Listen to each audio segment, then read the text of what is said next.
Last week, I walked into a store for one simple thing: paper towels. That was it. $4, in and out. But I walked out with a scented candle, a throw pillow I definitely didn't need, and a $40 skincare product I'd never even seen before. And the paper towels? I completely forgot them.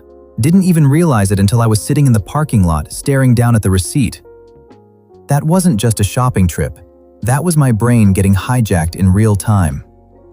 And here's the uncomfortable truth. Your brain is doing the exact same thing. Probably this week, maybe even today.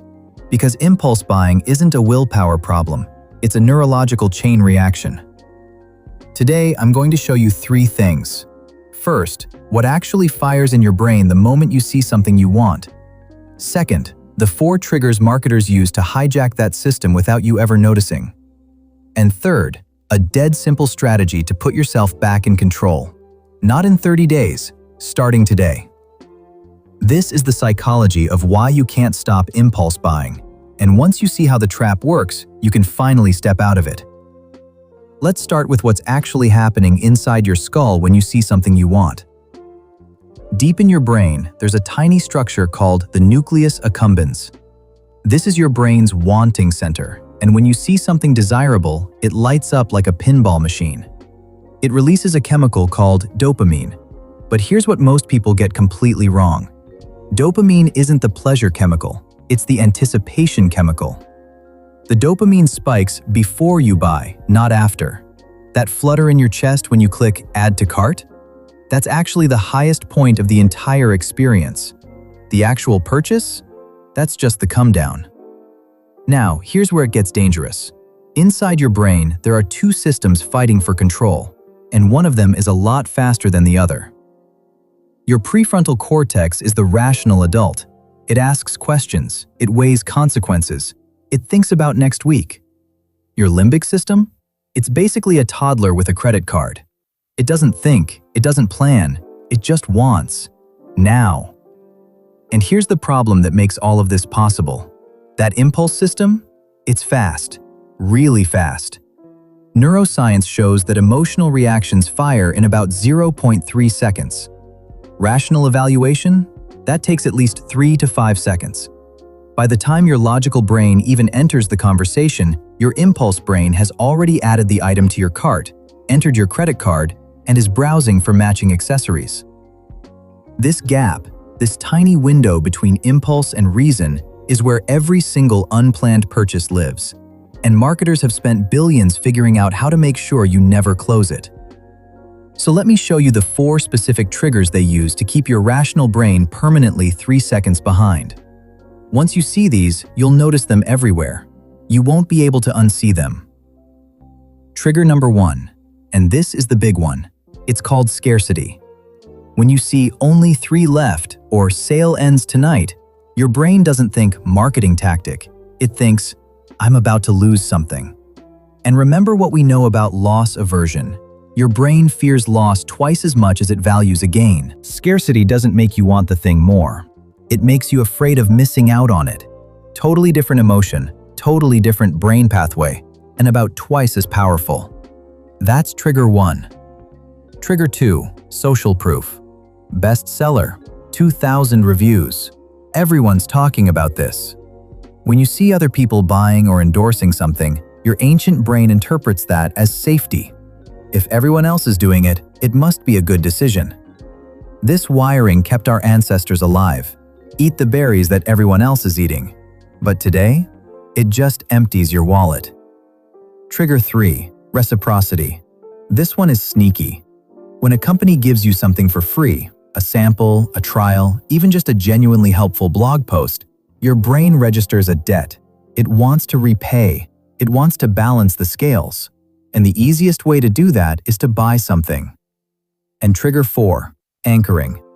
This is the one that makes you think you're getting a deal when you're actually being played. The first number you see becomes your reference point. If a jacket was originally $200 and is now $80, your brain doesn't think, is this worth $80?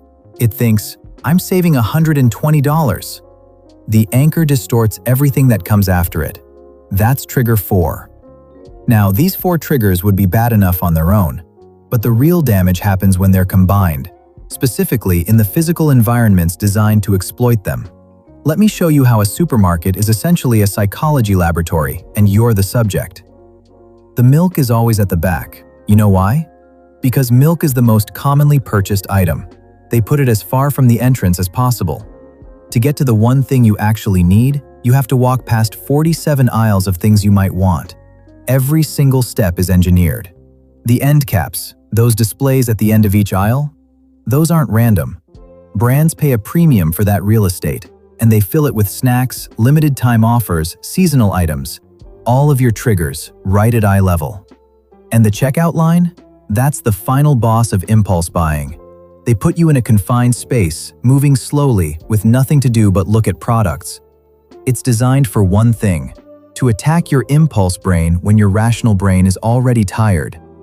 This isn't an accident.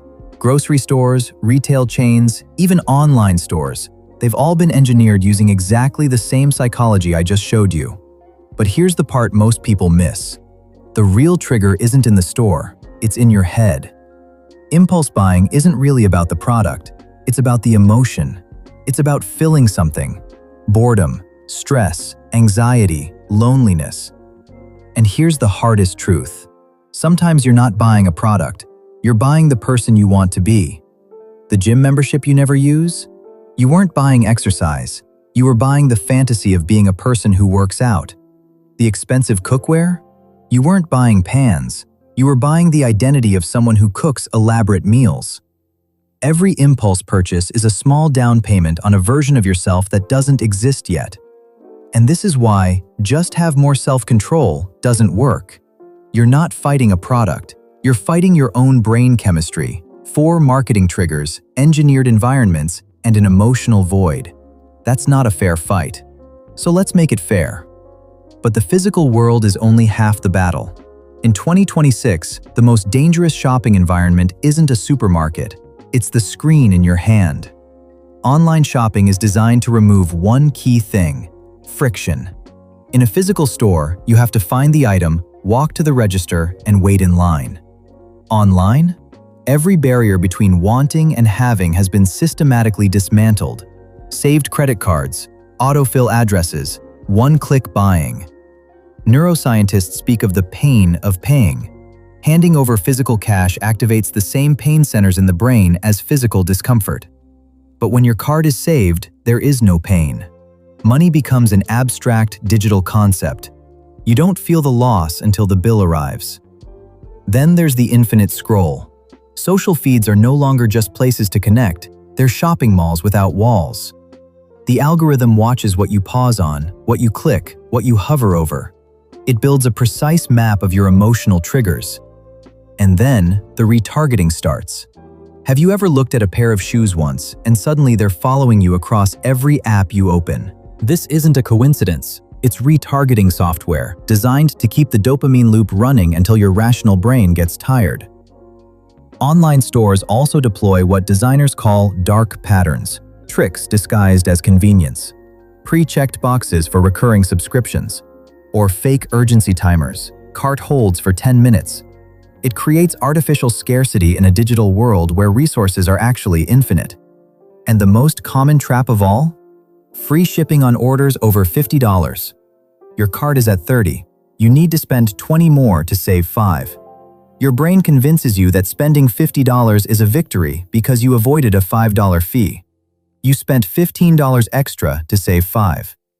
This digital playground is optimized to trigger impulse buying in a way no physical store ever could. It is instant, invisible, and infinite. So when you scroll in bed at midnight, you aren't just shopping. You're entering a high-tech arena where the game is rigged against your ancient brain. And the dopamine hit is instant. Click, buy, done. The wanting center is satisfied, and the prefrontal cortex never even had a chance to wake up. But the come down is just as fast. The package arrives, the box is opened, and that glow disappears. Because the high was in the hunt, not the item. To break the digital loop, we have to build digital friction. We have to make it harder for the impulse brain to bypass our reason. And the strategies we are about to cover are designed to do exactly that. They put the friction, the deliberate pauses, back into your spending. Let's look at the first strategy and how you can apply it to both the physical aisles and the digital scroll. First, the 72-hour rule. This is the simplest and most effective defense against impulse buying that exists. Here's how it works. When you feel the impulse to buy something you didn't plan to buy, you wait 72 hours. That's it. You don't say no, you say, not yet. This is crucial. If you tell your brain no, it rebels. If you tell it later, it relaxes. Most impulse urges last less than 72 hours. By the time the waiting period is over, the emotional charge is gone. And if it's not, if you still genuinely want the thing 3 days later, then maybe it's not an impulse.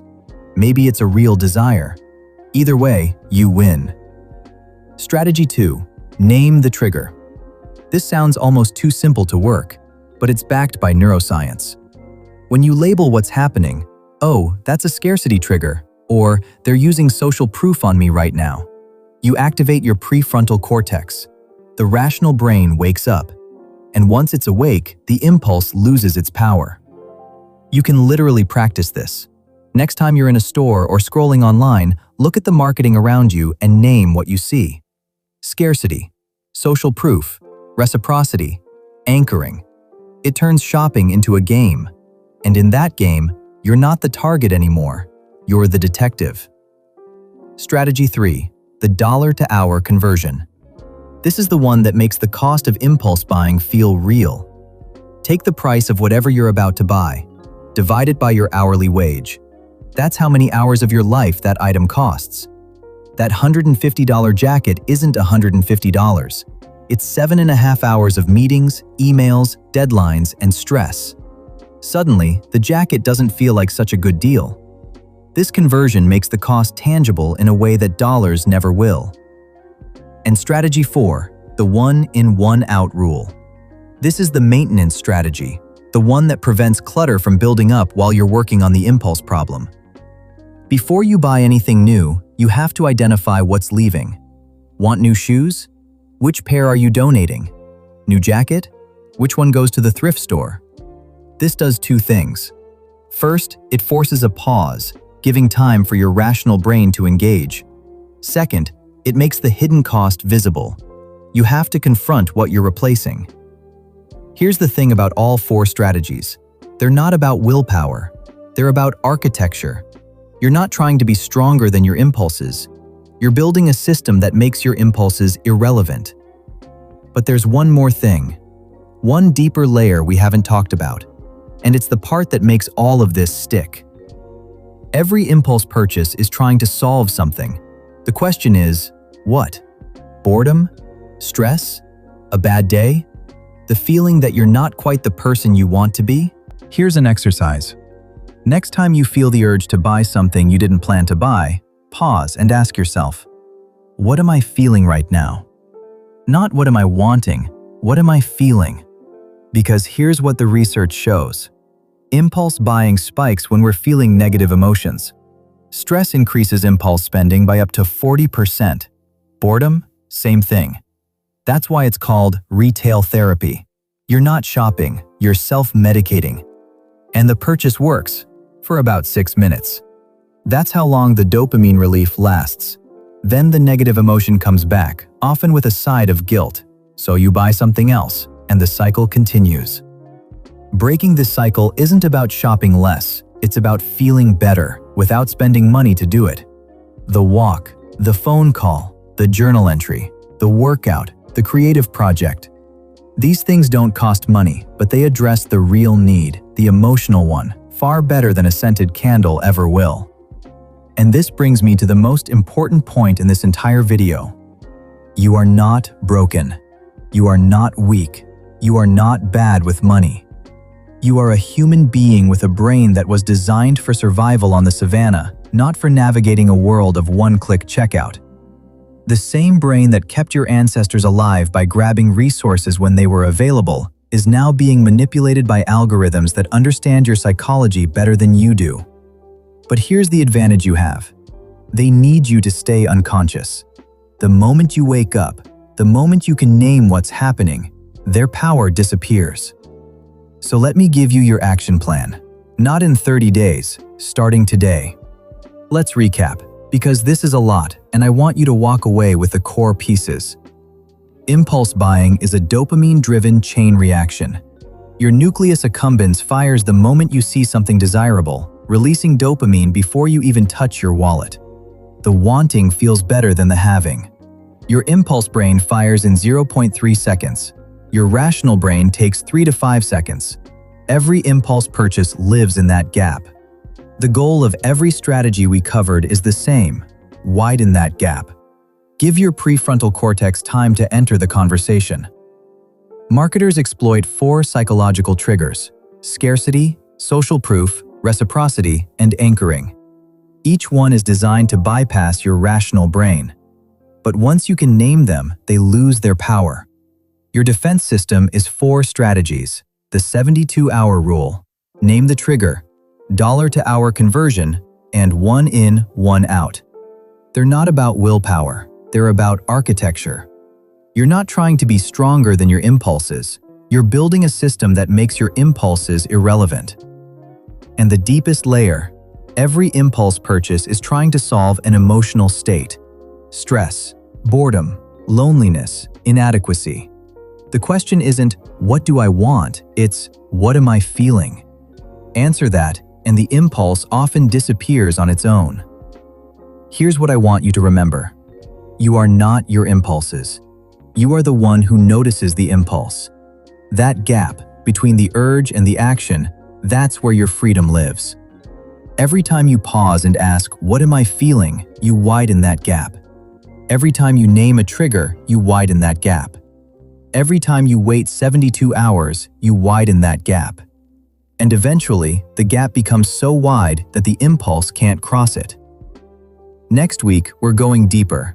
We're tackling the sunk cost fallacy, the psychological trap that keeps you throwing money at things you've already invested in.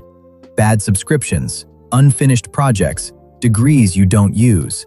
The stuff you can't let go of because you've already paid for it. If this video helped you see shopping differently, hit subscribe. Every week, we break down one psychological concept that's messing with your money. No judgment, just the science and the strategies.